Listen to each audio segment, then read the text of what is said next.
Welcome back all. There we go, look at that. I've put the front facer on and put a couple of NAB reels on as well.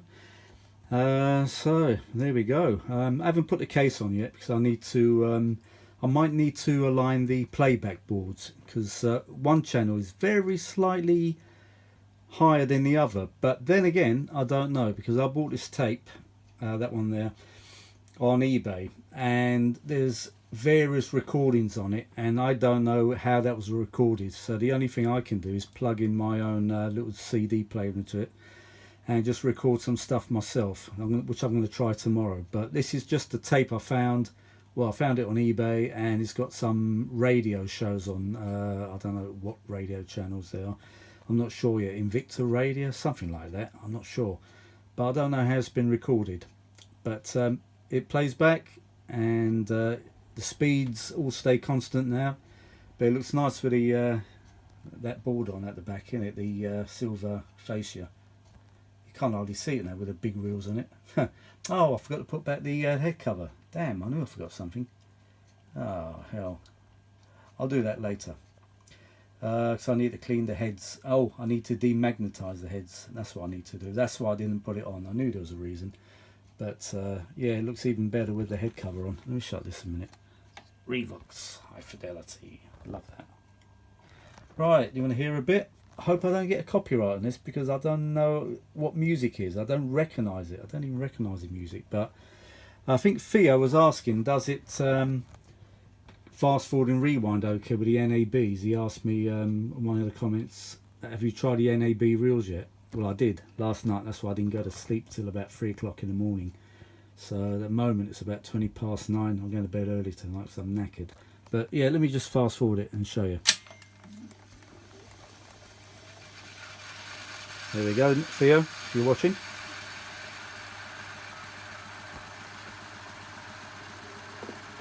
Looks good to me. And that's a full reel of tape, absolutely full of tape. So that looks pretty good to me, that. So I don't think I need to change the motor run caps at all, not when it's working like this. I haven't done the little caps yet in those two knobs, so I'll do that tomorrow I think. Yeah, look at that, nothing wrong with that.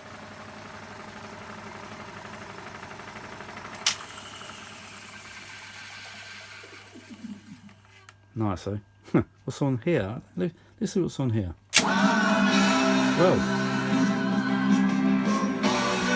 Pink Floyd.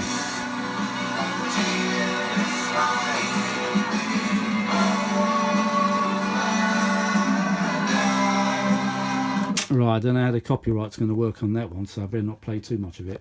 But that's a bit Pink Floyd there. I didn't record that. This is what someone recorded on the radio, because I think it said Invicta Radio, wherever that is. Never heard of it before. I don't know. But right, rewind, Theo, if you're watching. It's one nice machine, isn't it? Turned out nice. No, I'm not going to say turn out nice again, George Formby. Turn out nice again.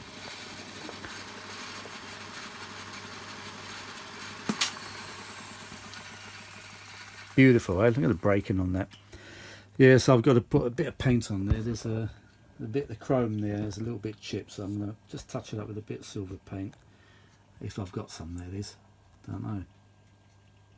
But it sounds great to me. Look how silent this motor is. Sometimes the capstan motors, they tend to make a bit of a noise when they're old like this, but perhaps it's been done in the past. Who knows? That's very quiet. Right, what's on here?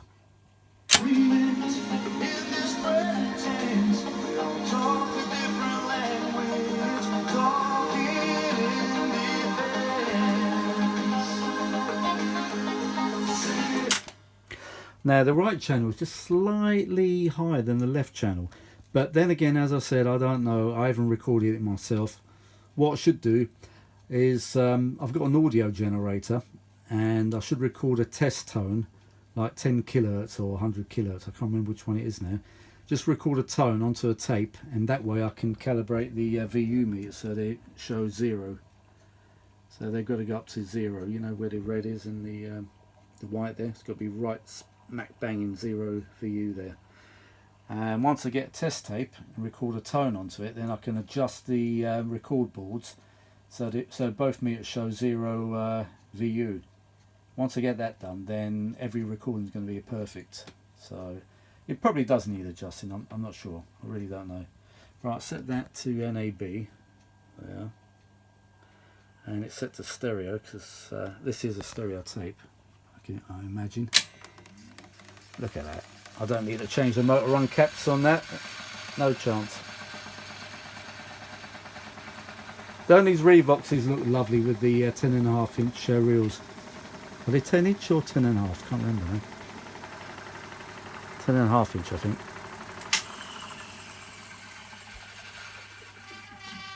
Lovely, yeah. You know these NAB hub adapters, there's a bit of rubber around. There's a rubber ring. It's an O-ring. And this one's very badly cracked. So what I'm going to do tomorrow is take the O-rings off, and I've got replacements for it. And I'm putting brand new O-rings. They get cracked after a while all around the inside on the rubber ring. You get loads of little cracks. So I'm going to replace those tomorrow. Yeah, they're quite expensive, these bloody things as well. I've got a couple of those, you know, the long ones, the chrome ones. They're beautiful. It looks really nice on these. But there we go. I don't know. I'm trying to play something in case I get copyright ban. I don't know. Let me go forward a bit more.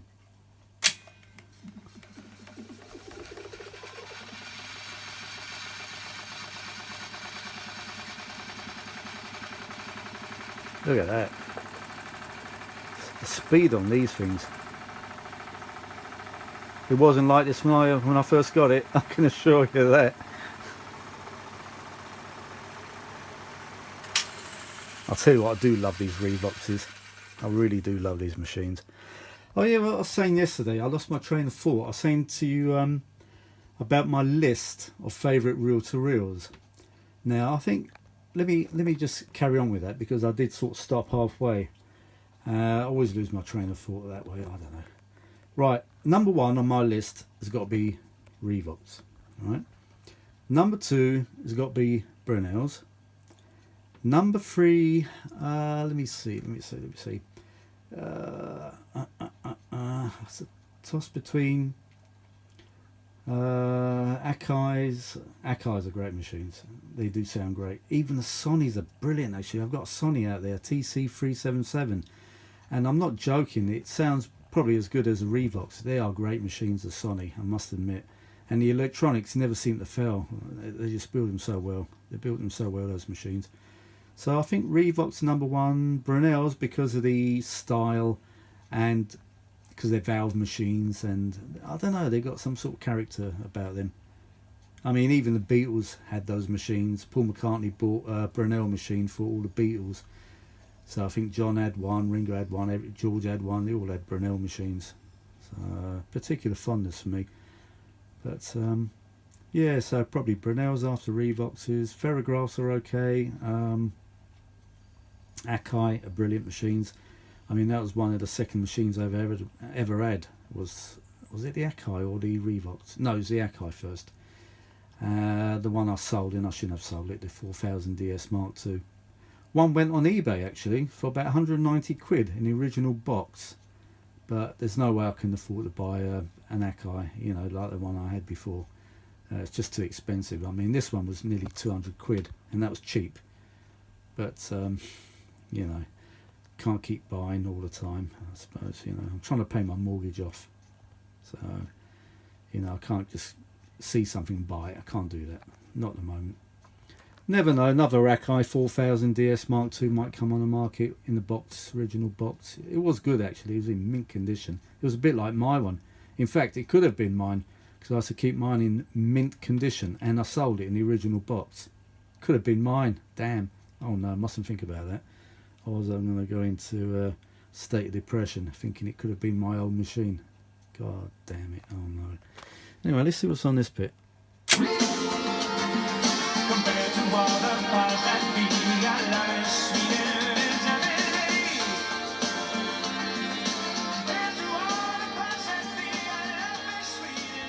Remember, this has only been played back through a little cheap Chinese amplifier in the corner there. And crappy speaker wires. Speaker cables are so thin you wouldn't believe. They're probably even aluminium. This shit. That sounds good. That was a good stereo effect there. Can't hear it on your side.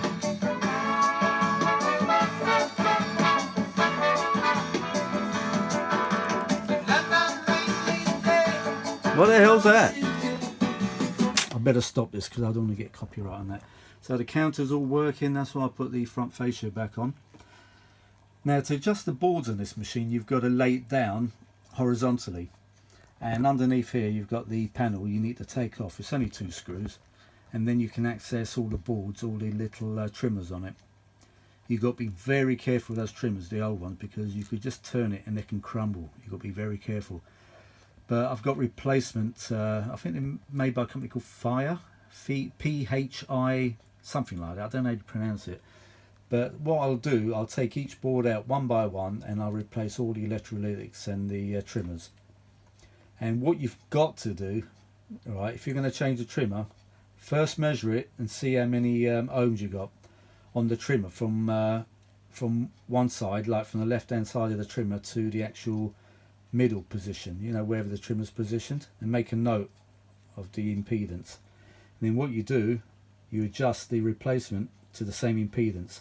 Last thing you want to do is take the trimmer out and you didn't make a note of what impedance it was, because everything's going to be all out of line, all out of, what's the word I'm looking for? Not kinder. Everything's going to be out of alignment anyway, so you need to make a note of how many ohms the trimmer's set at. So there's a little point there I better mention, because then it's going to be a pain in the arse to actually get everything into alignment again. Yeah, so I've done that before. I've changed the trimmers, but as I said, just put one, set it for resistance on your meter. Put one lead on the beginning of the trim on the left hand side, and one actually where the trimmer's positioned. And just measure it, measure the impedance, or the ohms. Is it the ohms I'm looking at? Yeah. Just measure how many ohms, not the impedance, sorry. Oh, same thing really, isn't it? Ohms and impedance? Yeah, whatever. So now just measure the amount of ohms you got and then replace it. And as I said, just turn the trimmer until it shows the same ohms. And then you should have it spot on or near enough. But yeah, I'm really pleased with this machine, how it's turned out. What do you reckon, folks? Comments, please? Oh, I've got to put these caps on. I hate seeing that, you know. I hate seeing the machine incomplete. It's going to look nice with the case on. But as I said, I've got a few adjustments to do first. Look at that. Actually works better than my first machine I bought, the Dolby one. Because I need to change the... reefer caps in my one. I don't think it's ever been done. Look at that. What a lovely machine this has turned out to be. And I've still not finished yet. And it actually records. I tried it last night. I didn't record anything. I just recorded blank. And it actually blanked off the tape fine. Oh yeah, guess what? I haven't cleaned the phono sockets yet. They're still rusting, would you believe? So you was listening to the music through the rusty sockets, would you believe? And only a cheap phono lead. It's only a cheap one, phone out the phono lead. One of those cheapo ones, not an audiophile one, just one of those ones you used to get, you know, used to buy cassette decks years ago, and you used to get we call it a phono lead, just thrown in. Yeah, it's one of those cheap ones. I don't use really expensive leads, to be honest. I don't know if it makes much difference. I'm not sure. Yeah, so I'm just using one that was thrown in years ago. I think this is from my Technics cassette deck, this lead I got here. Where is it? That one there, look, that's the type I used to get. These little grey ones. Oh god. Alright, what's on this bit? Oh, copyright ban on that one. Beatles. I am here. Right, that's definitely a copyright ban, playing Beatles. So I better stop it there, just hope it's not too late. I am here as you are me, and we are all together. See how they fly like pigs in the sky. What? See how they run. I'm crying. Sitting on a cornflake. Where the hell did they get those lyrics from? Sitting on a cornflake. What the hell? I can't sit on a cornflake. My big ass will pulverise it. Sitting on a cornflake. Waiting for the van to come. Calibration t-shirt. Bloody Tuesday, Monday. Boy, you been a naughty girl. You let your knickers down. I am the Eggman. Woo! I am the Eggman. I am the walrus. Goo goo goo choo. Just trying to get it to the leader. Oh, near enough. Look at that. 0, 0, 0. Is it there? Are we there? Look at that. Counter works good. Oh, we haven't there. Spoke too soon. That's all right. Right, where's the leader? Oh, it's just there. Right, it's at the beginning. Near enough. Let me go. Bit more, a little bit more. That's it. Oh, look at that. It fell off. Damn. I should have left it where it was. Harvey. Damn, damn, damn. Oh, I can't thread it one-handed. I've got to be careful. It's all open at the back. I don't want to electrocute myself. No, I can't do it. I'll do it in a minute. I'll finish this video, put it back on. So I'm going to try test recording tomorrow because there's only crap on this tape. It's just a scratch tape. Actually, there was one tape and it suffered from sticky tape syndrome.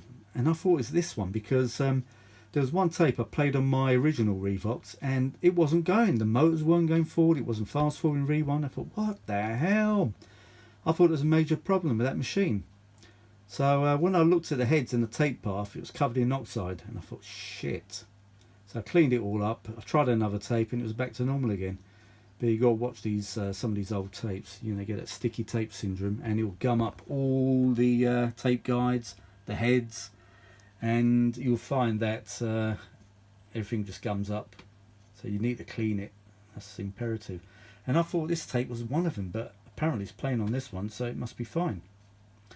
Unless it was a sticky tape, and I've kept it in, you know, in my front room for a couple of years now. I think I bought it 2 years ago. It's probably dried up, or it's fixed itself. I don't know.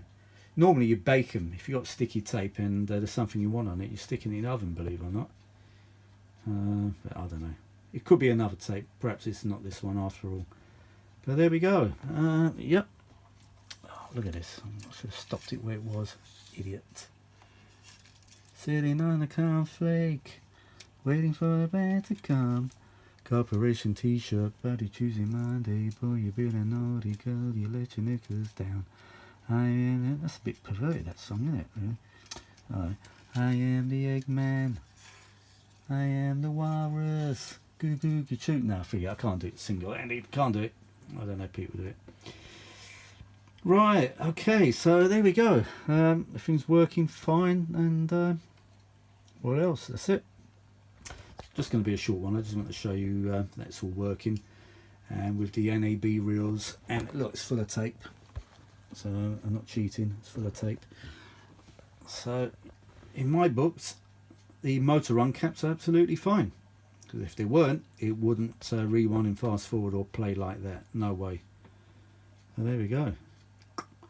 Right then, folks, I'm going to upload this to bloody YouTube, and I'll tell you what, it takes ages to upload anything to YouTube. I don't know if it's my internet connection or not, but the upload is absolutely shit.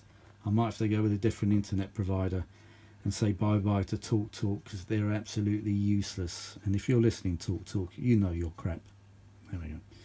Alright then, folks, catch you all later, and I hope you've enjoyed this video, and comments below please. Thank you. Bye for now.